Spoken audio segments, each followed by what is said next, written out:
Tim Bader, who is the Vice Chair of Canadian Rockies School Division. He's been a trustee since 2001 and served as board chair for 10 years. He's here to talk about the Canadian Rockies journey in inspiring hearts and minds. And it's a journey that's been ongoing for a very long time. As we talked today, he said, there are things that you want to come in as a trustee and do, but you have to recognize that you need time for the ideas to percolate. And so it's been a long journey in inspiring hearts and minds. He's going to tell you about things that they've learned along the way and the direction that they continue to move in. So welcome, Kim.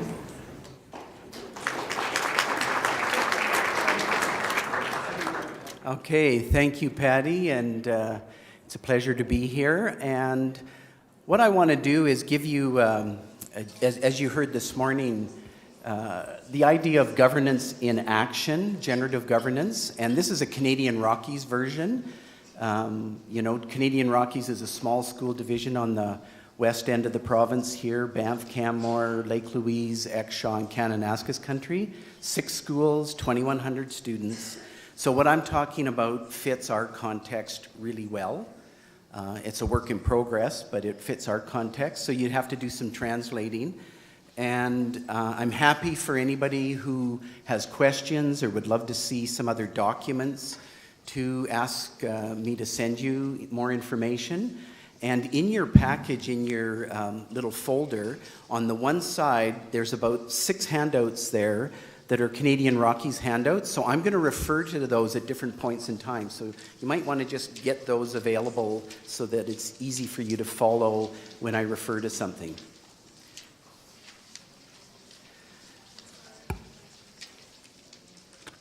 So in Canadian Rockies, we've been interested in the sort of the journey of 21st century learning for students, for sure, but also for ourselves as a board.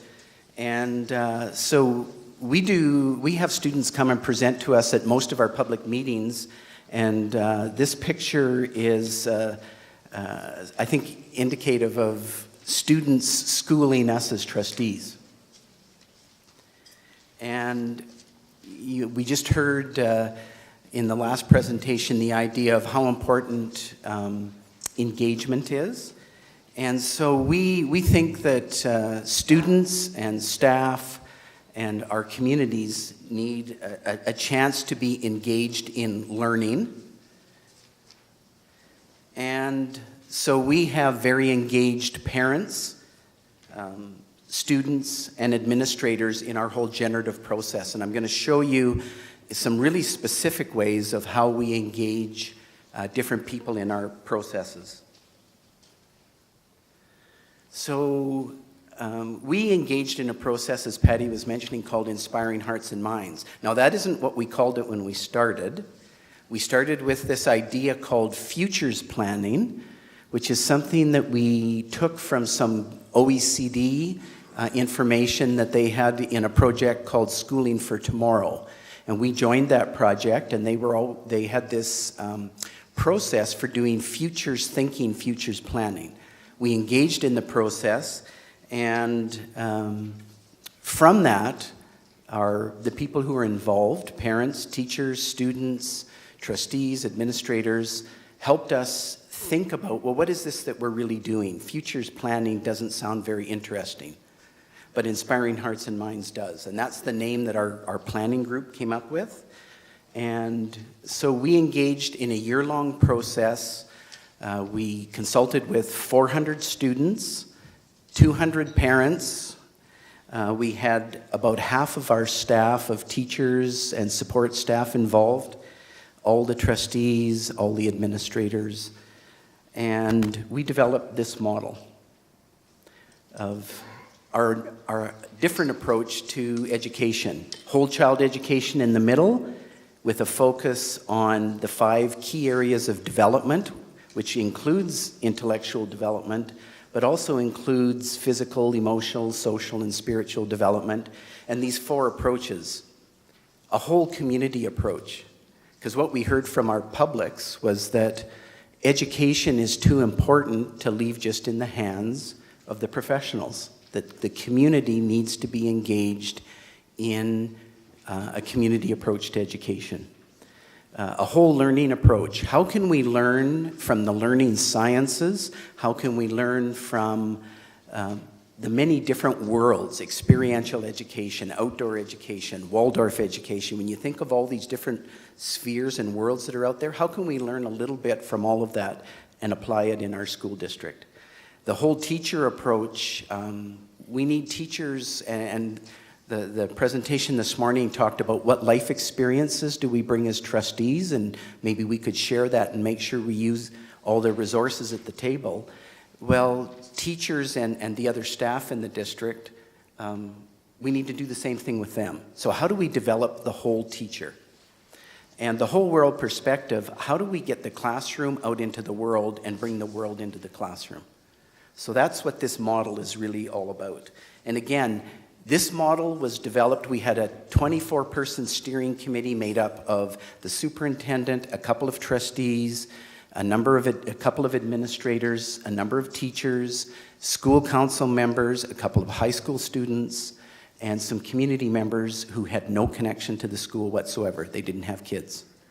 And that 24-person steering committee worked with us for a year to guide the process that we put together, and we used a conversation cafe process for each of our sections. They helped us develop this model, and then they helped guide us in our next steps.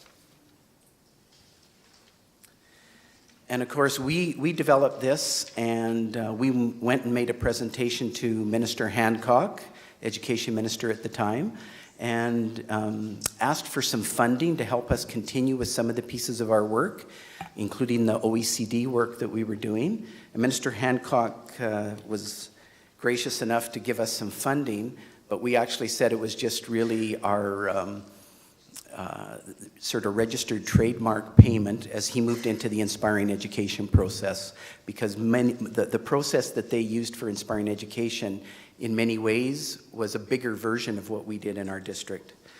And the theme that you get here from Inspiring Action on Education Vision is very similar to our Inspiring Hearts and Minds vision. As I mentioned, we were involved in the OECD project Schooling for Tomorrow. It wrapped up in, I think it was 2008, and shifted into a new project called Innovative Learning Environments. And some of you might have come to the 21st Century Learning Forum conference in Banff a couple of years ago, and the OECD conference was built on that, the Innovative Learning Environment. They were back to back, and the joining point between those two conferences was Sir Ken Robinson coming to talk to us. And for us, this was really important as a district. It's easy when you're a small district to get very insular and to think local is the only thing you really need to consider. But for us, thinking and being influenced by global thinkers like Sir Ken Robinson, the OECD Innovative Learning Environment Project, people like Michael Fullen and other big picture thinkers really helped us think outside of our little world in Banff or Canmore. And just a little excerpt from one of the Innovative Learning Environment slides is looking at how schools can become environments of teaching and learning that develop individuals to be lifelong learners and prepare them for the 21st century. And the Innovative Learning Environment Project, and the OECD has some great publications around this project that look at trends in education, that look at what does it take to create innovative classrooms, and then what does it take to create a system that supports the classrooms, just as Fred and Pat were talking about. So most of you who followed Inspiring Education saw that there was this idea of generative governance, community governance. And we thought, well, gee, we've been on that path. Let's leap forward with that, because obviously it's a new trend that Minister Hancock, again at the time, is going to really push forward with. And looking back on it now, this is what generative governance has looked like to us. You know, when you're standing at the bottom of the slide looking, you sort of hope and think maybe it's just going to be a straight line road, that you just go down this straight path. and you have a goal at the end, and you drive towards it, and you arrive, and you're done. But our experience has been that it's actually not a road, it's a river, and it's very windy, and you can't actually see the end. You don't know what it looks like. And the farther along you get, you start to see little pieces of the end, but at the front end, you really can't see it. And when we started talking about this with our publics, that's not what they wanted to hear at all. They wanted to hear that we have an answer, and you get to be part of creating that answer with us, but we want to know exactly what it is and exactly what it looks like. So this idea of ambiguity is not appealing to the public, even though as trustees, we live with this ambiguity all the time. So it's just interesting to me, and I don't have an answer around it, but I think it's something we have to deal with, is that the public wants clear, simple answers, and we know that things are complex and ambiguous. And so maybe this photo is the way to deal with that.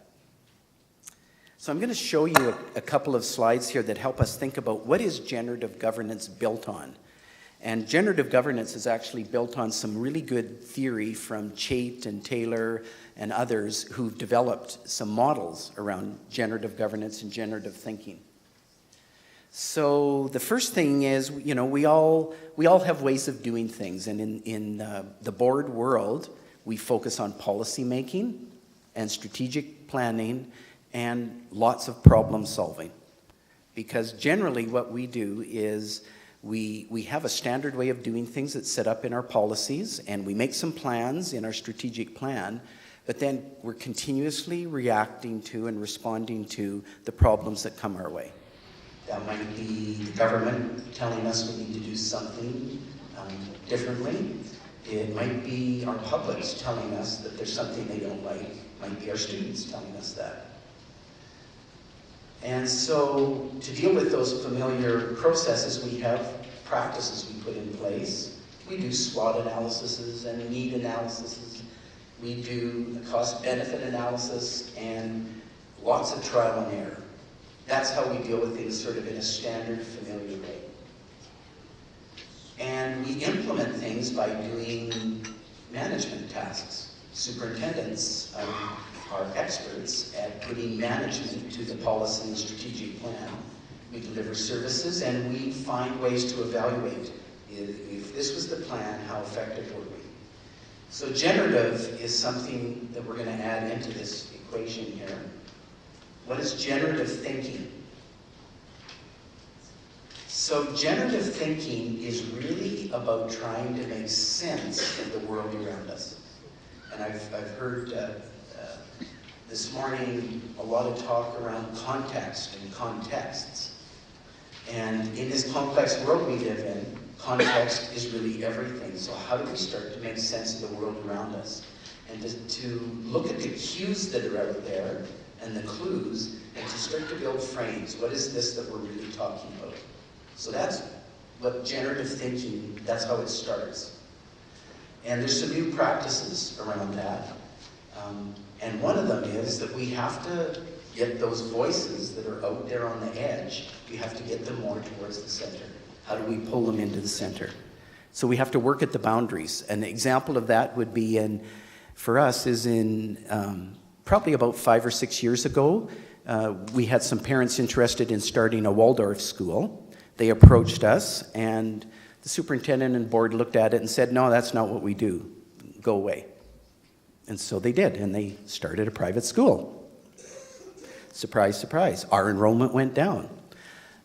So they came back to us 2 years ago, and they said, gee, we're growing fast, and we're having some challenges. We need some help. Are you interested in talking? And we humbly said, yes, we are. And so they have joined our system now.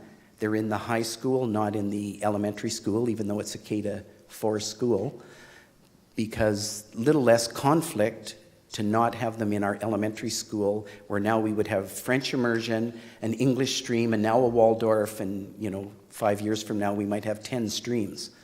And parents weren't happy about that idea, but nobody's objecting to them being in the high school.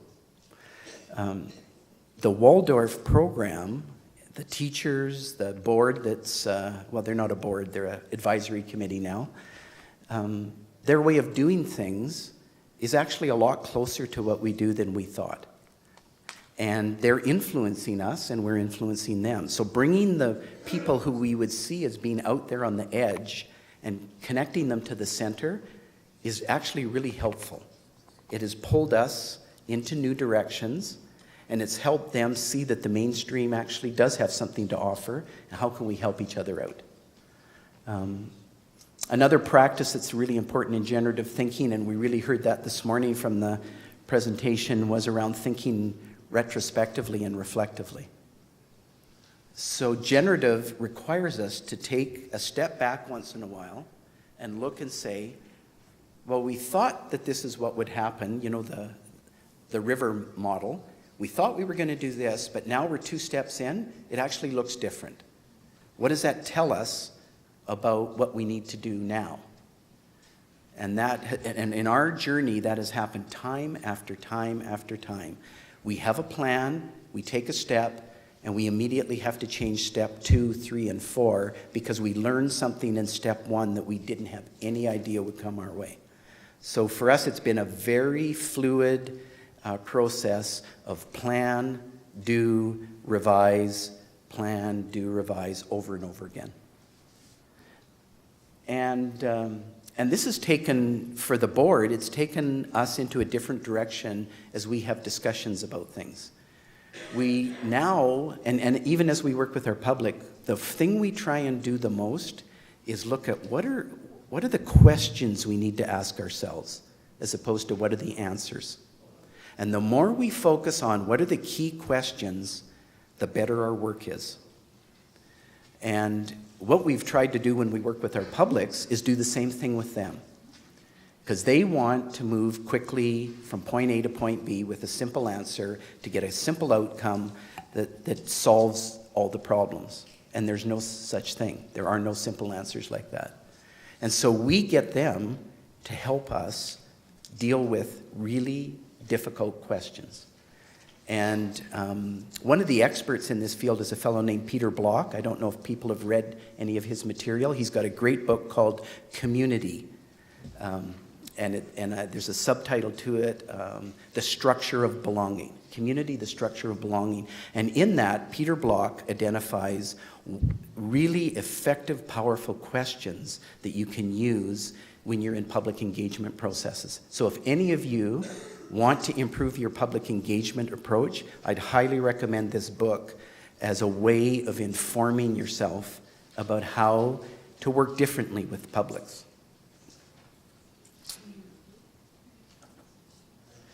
So generative governance, which is built on generative thinking, requires the board to take on maybe a different role than we have in the past. Again, this being reflective learners, as opposed to having certainty, to have an idea and then test it against reality and reflect upon it. The board has to show leadership, but we also have to allow ourselves to be influenced, so it's a different kind of leadership. We need to be discerning about problems as opposed to just solving problems. What is this problem all about? Has this happened before? Does it show up in other ways in the district? Is it part of a pattern as opposed to there's a problem, what's the solution to it, let's move into action? And again, this idea of engaging in sense-making. When we did our Inspiring Hearts and Minds process, we probably, when we looked at ideas, that we had 3 phases. The first phase was, what's the world that students are going to inhabit, sort of 20 to 30 years from now, just like Inspiring Education did. The second phase was, what are the trends in education and in other spheres in the world, economics, etc., that we need to be thinking about? And in Banff and Canmore, one of the things we looked at was, what are the trends in tourism, because we're a tourism-based economy? And how will that impact us? And even though we looked at that thoroughly, the one thing we didn't look at the time that has impacted us more than anything is foreign temporary workers. Banff and Canmore have an enormous number of foreign temporary workers, and now they're bringing their families with them. So we went from having a very, very low ELL population to a very, very high one in a course of about 4 or 5 years.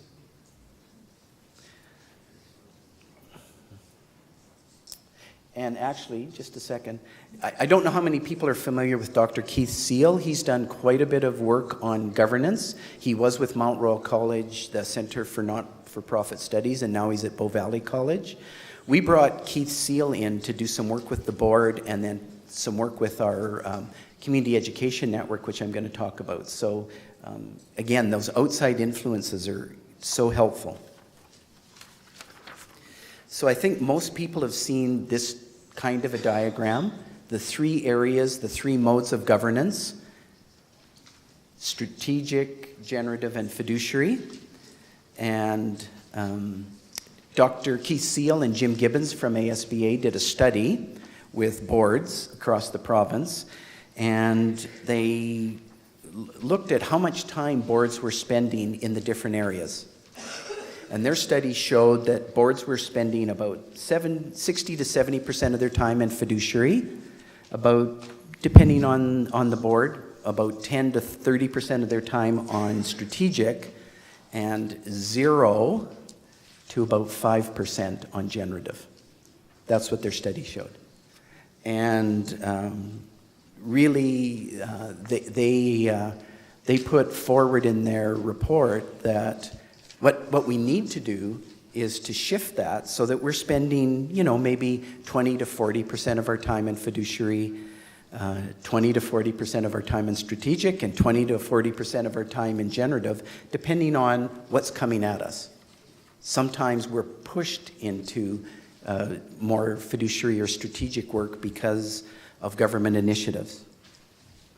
And again, here's what those 3 areas are about, and I think probably everybody is familiar with this. And there is a handout in your package that shows those 3 areas and the descriptions for them, so I'm not going to read them.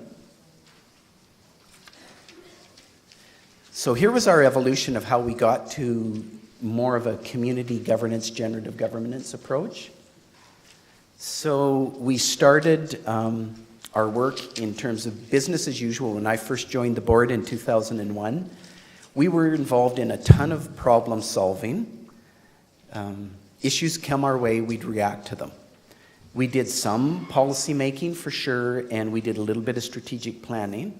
And the results we got were that we had frequent changes, not much coherence, and we weren't paying attention to context. And what we started hearing from our school councils and parents was, well, this year you made a decision, gee, we're going to review French immersion programs, and now this year, and then you don't do anything about it, and then you move on to something else, and you're making decisions to cut teachers, to add teachers, like nothing makes sense to us. Where's your plan, was what they kept saying to us. So in 2003, we engaged with ASBA and did a thorough policy review, and we took our huge policy manuals that were too heavy to carry, and we ended up with a really nice thin policy manual with policies that were up to date, made sense, and gave us some focus. And most of the other information went into procedures instead of policy. And it gave us time then to start to shift our focus to more strategic direction and relationship building, and which started to move us more into generative thinking, which led to more generative governance. And we started hearing from school councils that, gee, now we see you more, we see that there's a bit of a plan, you're asking us for input, we get a chance to tell you what we think, and then we see it happening. It shows up in your strategic plan, and we like that. And that things make sense, there's some coherence to it. And that put us in a position when we did our Inspiring Hearts and Minds project, which we started in 2007, and it's still continuing, where, again, I'm going to repeat some of what I've already said. We really focused on asking really big, difficult questions.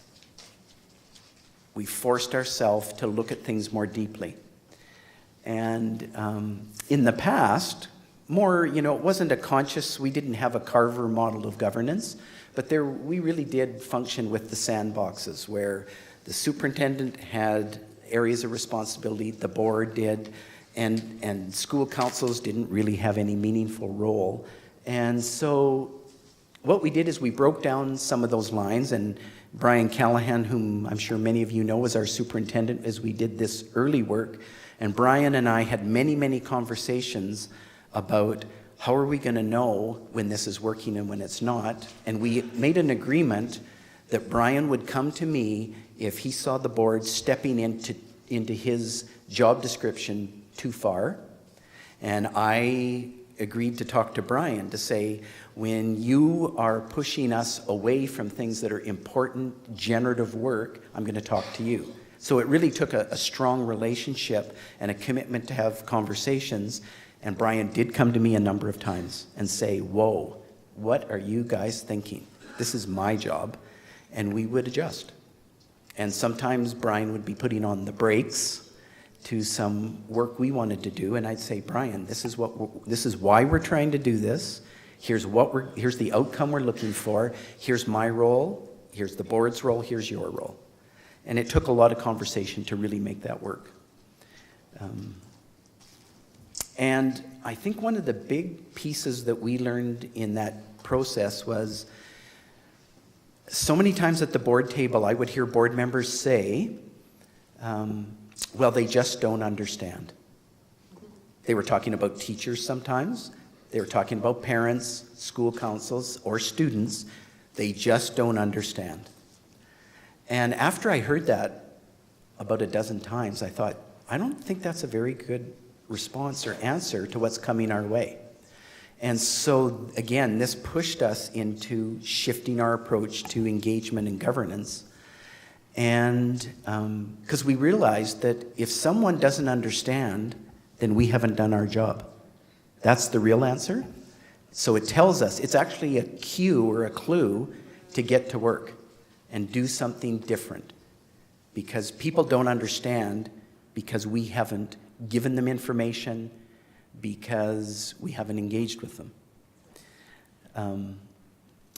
And what we noticed was, and this was particularly true with school councils, I think, is that it's amazing what happens when you get people involved in the inside issues that are part of your work, creating 3-year calendars and those kind of issues, is that people start to have to hold the dilemmas with you. Because there is no such thing as a calendar that meets everybody's needs perfectly. Right? There's no creature like that.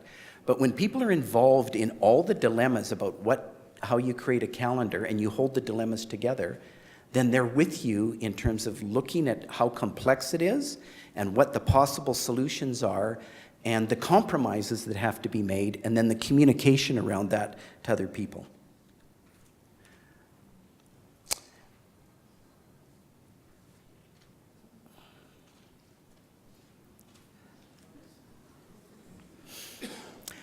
When you're a board and you're sitting in the back room with the superintendent, and you have all of the issues and challenges and demands of running a school system, this is what it feels like.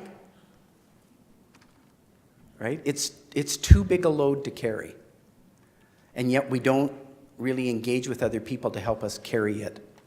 And that's one of the reasons why I think community governance and community engagement is so important.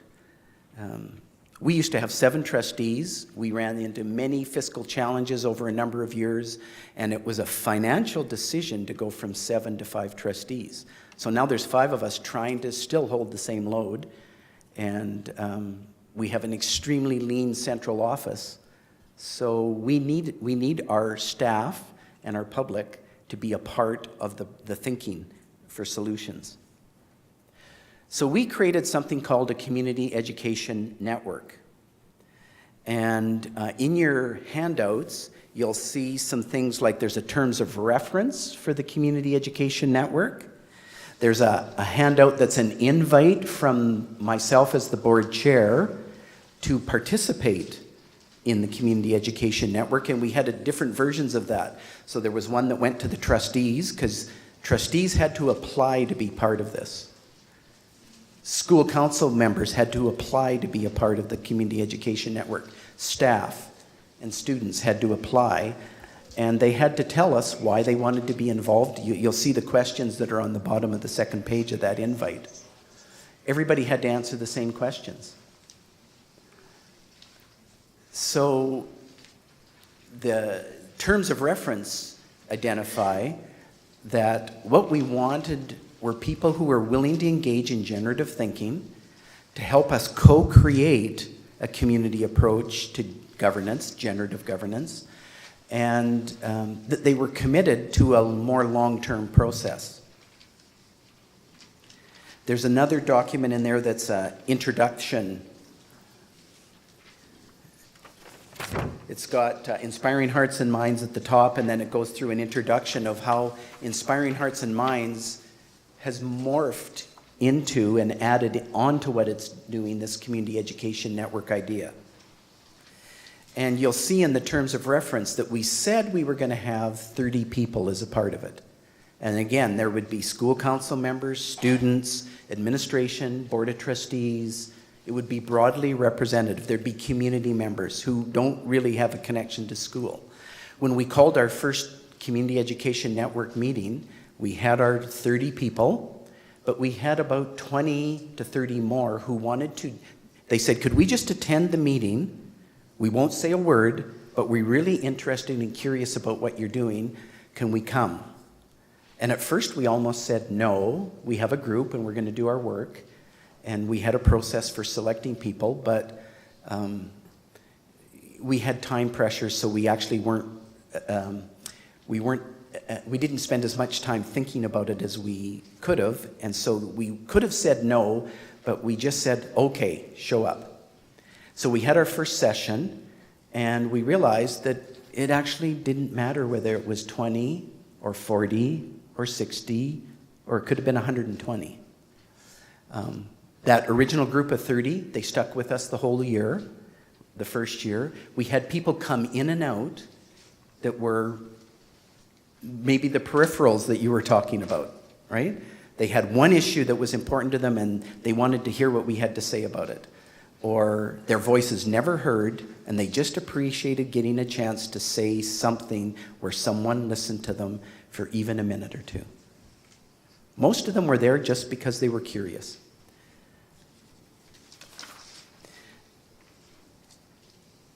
And here's what the purpose of our community education network was: to expand the reach of understanding and direction setting through a community approach to public education. So our community education network group helped us define what our purpose was. We had some ideas, but they helped us refine it. And I think it's important to look at this definition. As a school board, we have certain things that get our focus and attention.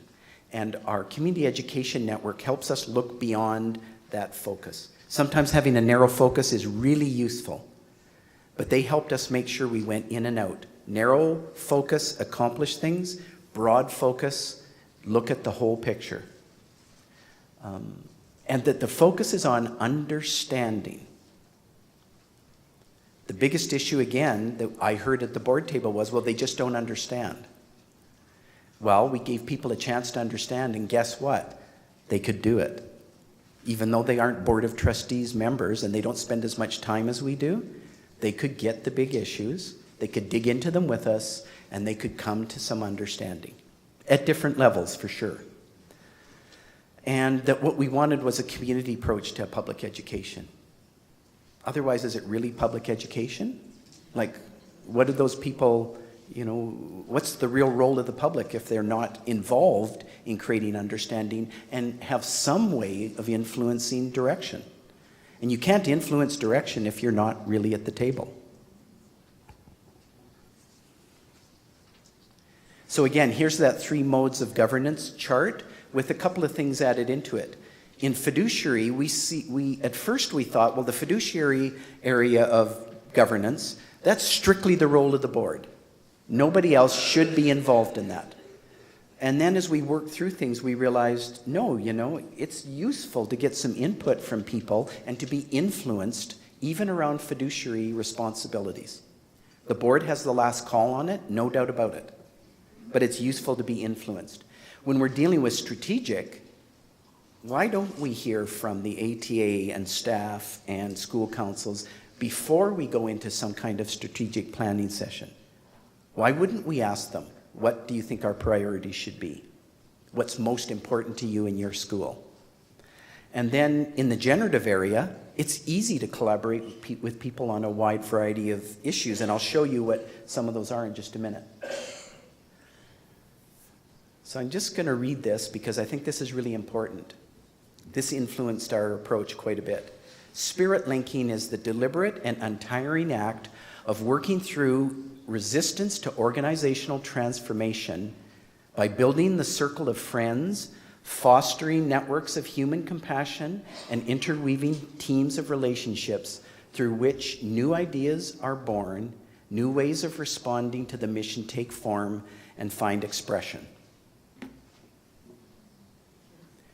Systems will always go back to their ready state unless you do something different. It's guaranteed. We purposely are inviting people in to stop us from staying stuck in our standard way of doing things. Sometimes I hate it, sometimes it's uncomfortable, but it's helpful. And if we're going to serve students, that's what we need to do, because they actually want a different world and a different approach than what we've been providing, and they need it. And we learned from another person whose work I would highly recommend, and this is Peter Senge, who's done a lot of work on organizational effectiveness. A learning organization is a place where people are continually discovering how they create their reality and how they can change it.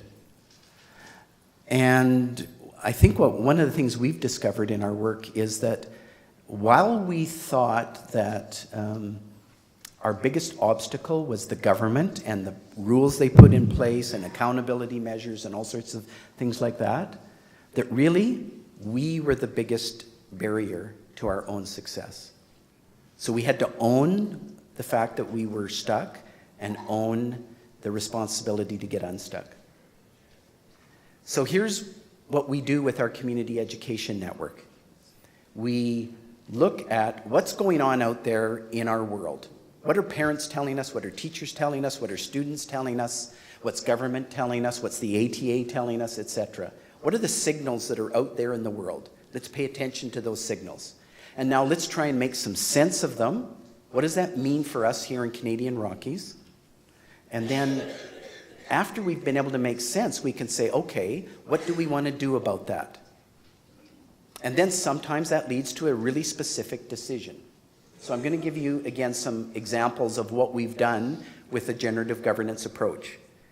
Brian Callahan retired a little over 2 years ago. We made sure we did a really conscious honoring of the legacy that Brian Callahan left in Canadian Rockies, which was substantial. We hired a new superintendent from Wild Rose, thank you. And we used a very generative approach to hiring our superintendent. The board had last call, but we had our teachers, school councils, and students help us create our ideal candidate profile. It was very helpful to have that.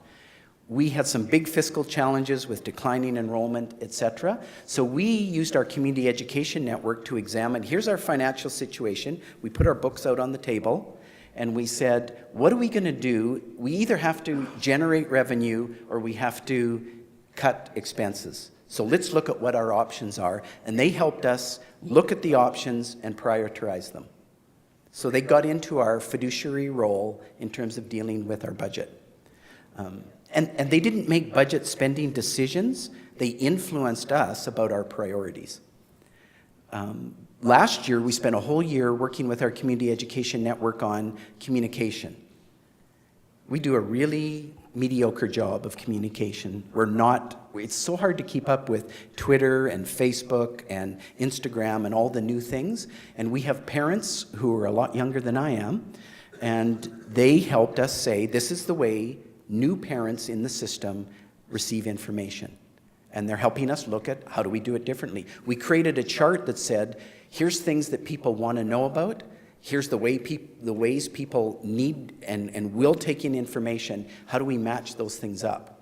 We're still doing only a little bit above mediocre job of it, but we're getting better slowly.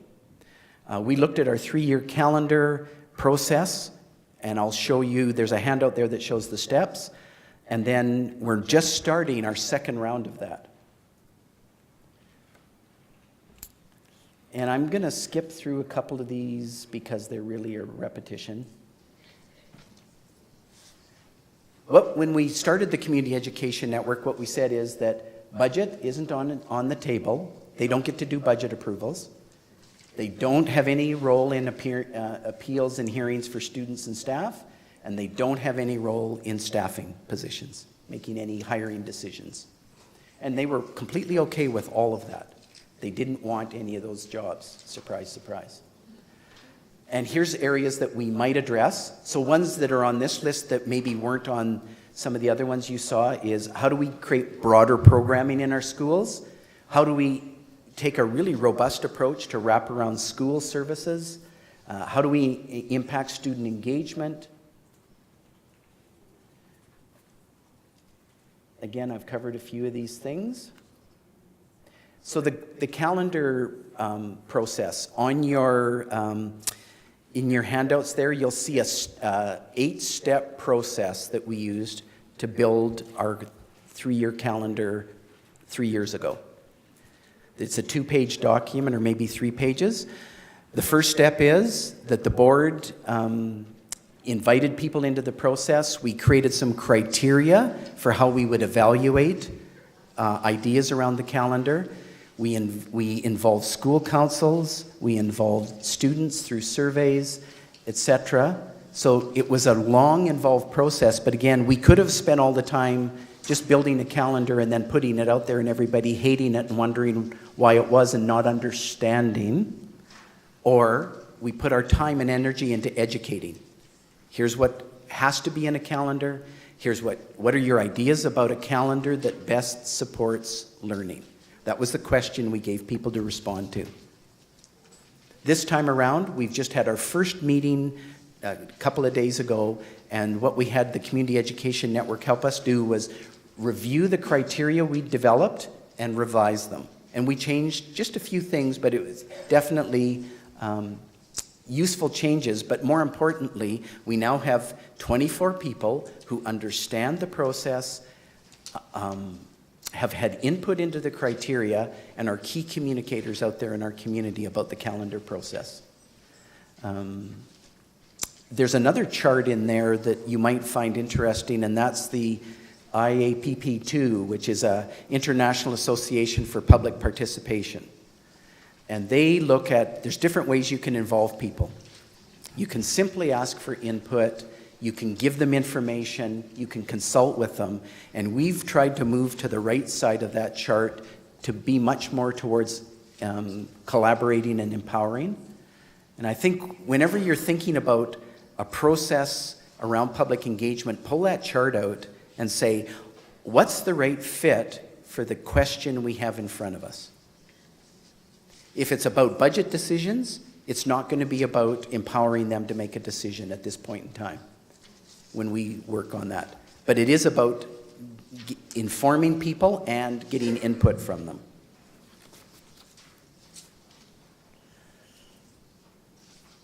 Some of the challenges we've encountered is that this takes time and energy, and there's time constraints and demands on staff. We have a very sleek front admin team. There's always diverse opinions and needs, so if you have people who they want us in terms of curriculum to focus on the 3 R's, and you want people who want a Waldorf approach where it's all experiential learning, those are pretty diverse. How do you bring those together? Keeping up with the communications, both formal and informal, has been a challenge to us. Again, we don't have a full-time communications person. Addressing the stories and the misinformation. Whenever we do something, stories start, usually on the playground, and then they spread like wildfire. They spread faster when it's a concern that a parent has than if we're trying to get a message out. We don't seem to be able to do it quickly, they do. keeping the board and admin together and committed to the process because it's ongoing and intense. It doesn't really end. So our successes have been, they're either engaged with you or they're against you, and it's kind of your choice. So which do you want? And they both take the same amount of energy. As a matter of fact, I've seen a study that shows that when companies do change initiatives, the amount of energy they put at the back end when they've done a really bad upfront process takes 3 times more resources than when they do public engagement at the front end. So it's not efficient to try and hurry. It's a more democratic approach because more people are engaged, they understand more, and it leads to better direction and decisions because we're in touch with public. And even when people aren't crazy about the final decision, they can understand the logic and support it. When we did our calendar 7 years ago, we had 70 people at the board meeting. Every one of them was totally upset about the calendar. The ATA president stood up and said, teachers will never support this calendar. And the superintendents called us in camera and said, it's dead, we have to start again. The second time, 3 years ago when we did it, we had 5 people, after this really intense process, we had 5 people show up, and 3 of them said, you know, I really don't like the calendar, but I love the process you used.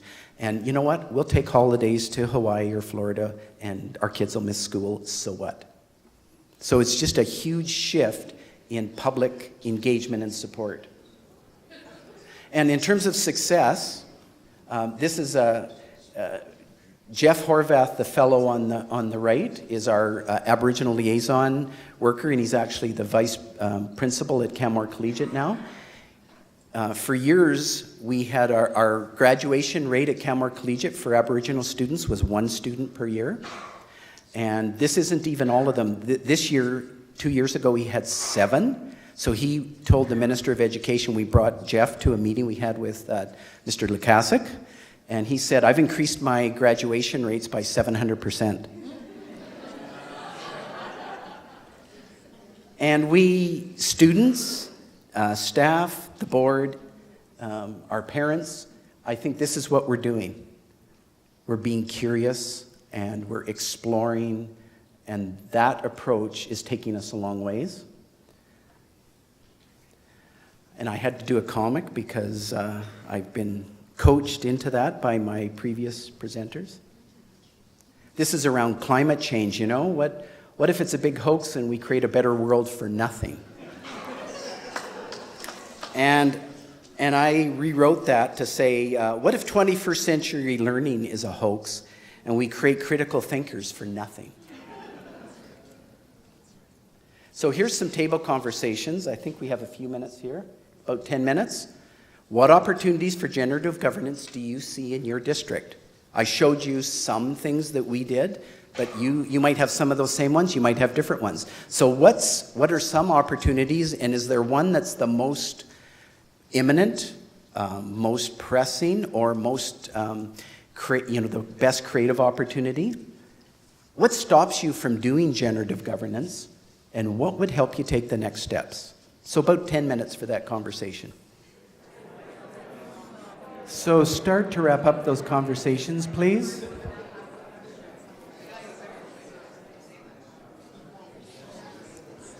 Okay.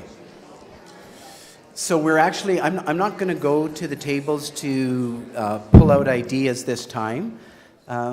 Just want to wrap up by saying, again, as I did at the front end, this is a made in Canadian Rockies version of generative governance, and your division would need to think about what's the right approach for you. However, Canadian Rockies is willing to be a resource or support in any way possible. So if there's questions you have, I have a 3 gigabyte file of documents that were created to do all this work, and I'd be happy to share any of these Word documents with you. And you know, this time around, as we are on our second round of the 3-year calendar process, I just went into the documents from 3 years ago. edited dates, came up with a few other small changes, and I was ready to go. And some of those documents I borrowed from probably someone in this room in some instances. So please use us as a resource or to ask questions as it's useful to you. And you can catch me on our website, www.crps.ca, or through PSBA. So thank you very much, and have fun as you paddle through that windy river of community governance.